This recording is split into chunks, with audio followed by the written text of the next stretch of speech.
What's up, y'all? Welcome back to Kelsey's Constrictors. As you can see, I've added a little bit of flair here. I just thought my background was too boring, so I just had to add something to make it look a little bit more fun and exciting. In today's video, I'm going to cover the pros and cons of buying a baby ball python versus buying an adult.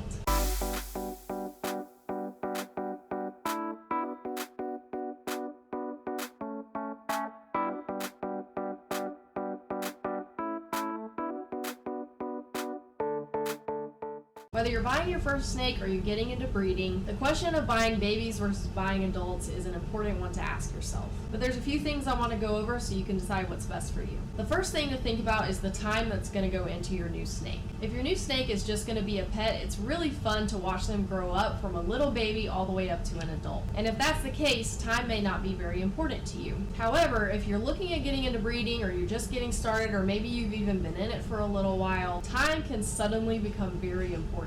If you're buying a male, it takes about a year for them to be ready before they can breed. Females take 2 to 3 years to be ready to breed. So if that's your end goal, that's definitely something to think about, because no matter which gender you get, you're going to be waiting at least a year before you can do anything with them breeding-wise. Another thing to think about is the health of the animal. This is Xena. I just picked her up about a week and a half ago, and she's probably about 1.5 to 2 years old. The nice thing about getting a snake that's a sub-adult or an adult is you know their health history already. I have Xena in quarantine right now away from my other snakes just to make sure that she's up to par with her health and make sure there's no underlying issues that maybe I could have missed. But because she's over a year old, it's pretty easy for me to verify that she's in good health. On the other hand, buying a baby, sometimes there are underlying issues that because they're so young, it just hasn't come out yet. For example, I had a snake that I bought a few months ago, and unfortunately he passed away within 2 weeks of me getting him. Aside from the fact that I was a bit ignorant when I first picked him up, and I should have known that he was underweight for his age, he did also have an underlying health condition that unfortunately caused him to pass away. You should always be buying your snakes, regardless of their age, from a reputable breeder, but it's especially important with babies. If you haven't seen my video where I talk about choosing a breeder, choosing a healthy snake, I'll link it above if you care to go check that out.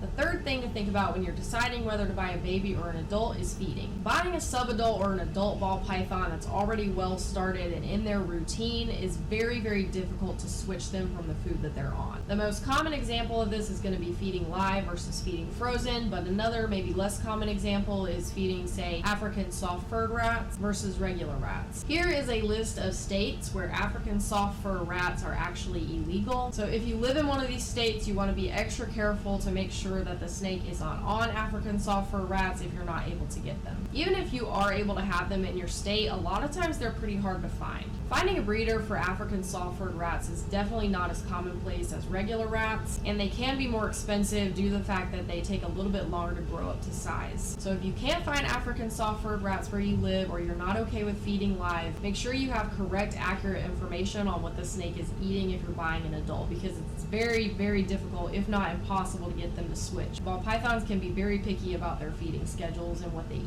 While feeding is just as important for babies, because they're so young, it's not as set in stone. It's safe to say that people who are breeding ball pythons are going to be starting their hatchlings out on either live mice or live rat pups. Most ball python hatchlings will not take frozen right off the bat, so that's why most people do that. But that being said, because they're so young, it's quite a bit easier to switch them to frozen even if they're started on live. If you know for a fact that you do not ever want to feed live rats to your snake, some breeders will actually work with you if you let them know that if it's a hatchling, and they may even help you get the snake started on frozen. The fourth thing to consider is their personality. More often than not, baby ball pythons, because they're so small and because they're vulnerable and we're so much bigger than them and it's just their instinct, a lot of times they're very defensive and they can be bitey or maybe moody and hiss at you. Don't take that too personally if that happens to you, because a lot of snakes are like that and then they end up mellowing out as they get older. If you watch my unboxing video with my pied ball python, you probably saw her bite me around the middle of the video. She's about 3 times the size since I got her, and she has mellowed out considerably since then. She doesn't hiss at me anymore. She hasn't bit me since that moment. So that's a perfect example of a snake that has a great personality, but she was stressed in that moment and she was very young and felt vulnerable. So she bit me because she was scared. The other great thing about buying a baby is you get to know their personality right from the start. You know know everything about the snake. You're the only one who has owned it and handled it, and you can control their environment and how they feel to some degree, and make sure that they feel safe and comfortable around you. When you're buying an adult snake, you can't control the environment that they were in before you got them. And despite what people say, animals can't talk, so they can't tell you what they've really been through in their lives, so you never really know how they were treated before you got them. However, that being said, a rescued snake or a secondhand snake also could still make a great pet. Monty is my original ball python that I got, and he has one of the best personalities of all my snakes. Now, it's not to say if you get an adult snake and they're kind of moody, or maybe they seem like they don't like you, that you can't handle them and kind of train them into being more tame or handleable. But you can't make any guarantees, because at the end of the day, they're an animal and they go off instinct and they go off their past experiences in life, and sometimes an animal is so traumatized that they can't come out of it. The fifth thing to consider is how much space you have to keep the snake in. Obviously, a baby ball python is going to take up quite a bit less room than a full-size adult. If you're planning on keeping your snake in a vivarium or a glass enclosure, a 10-gallon tank is a great size for a baby ball python. However, you will have to upgrade within a year. If you're buying an adult, I would recommend at least a 40-gallon tank. The last, but perhaps the most important thing to consider if you're trying to decide whether to buy a baby or an adult is the cost. Now, there's two facets to that. You have your upfront cost and you have your maintenance cost. If you're buying an adult snake from a breeder, more than likely your intentions are to breed that snake.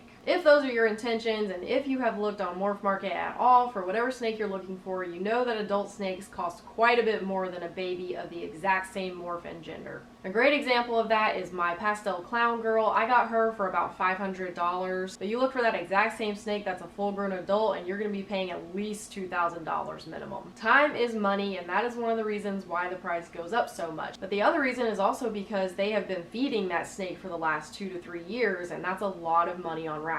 So not only are you skipping over all of those rats that you would have had to buy and feed to your snake, you're also skipping over all the work they did to maybe switch the snake over to frozen if the snake's on frozen, time that they spent cleaning their bin, any vet costs that may have come up, and of course the time that it takes for them to get to that size. For simplicity's sake, let's say you're feeding your snake every 2 weeks and it's $5 per rat. If you're planning on buying a female snake that's breeder ready, that's about $350 right there just in rats. If you can afford the cost of getting a breeder ready female and you are ready to jumpstart your breeding projects, I say go for it. But if you're willing to have a little patience, put some time and work into your snake, really get to know them and grow them up yourself, that's also a great way to do it. As I said in the beginning of the video, there is no right or wrong answer to this. Those are just some things that you can consider if you can't decide whether to buy a baby or an adult. So I hope that helps with your decision making, whether you're looking for your first pet or you're looking to get into breeding. The last thing I'll say before I end this video is I have noticed on one of Xena's eyes,